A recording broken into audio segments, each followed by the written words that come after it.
யாழ்ப்பாணம் அச்சுவேலியில் உள்ள ஊடகவியலாளர் ஒருவரின் வீட்டின் மீது இனம் தெரியாத நபர்கள் புகுந்து உடைமைகளுக்கு தீ வைத்து வன்முறையில் ஈடுபட்டுள்ளனர். இந்த தாக்குதல் சம்பவம் இன்று அதிகாலை 12:15 மணியளவில் அச்சுவேலி பத்தமேனி காளிகோவில் பகுதியில் உள்ள ஊடகவியலாளர் தம்பித்துரை பிரதீபனின் வீட்டின் மீது நடத்தப்பட்டது. 2 மோட்டார் சைக்கிள்களில் வந்த 5 பேர் கொண்ட வன்முறை கும்பலே இந்த வன்முறையில் ஈடுபட்டுள்ளதாக தெரிய வருகிறது.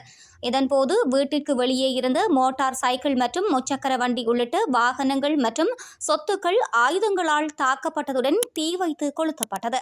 திருநங்கைகளின் உணர்வுகளை தவறாக சித்தரிக்காதே என அச்சடிக்கப்பட்ட துண்டு பிரசுரங்கள் தாக்குதல் நடத்தப்பட்ட வீட்டில் போடப்பட்டுள்ளது. தாக்குதலுக்கான காரணம் தெரிய வராத நிலையில் சம்பவம் தொடர்பாக அச்சுவேலி போலீசார் விசாரணைகளை ஆரம்பித்துள்ளனர்.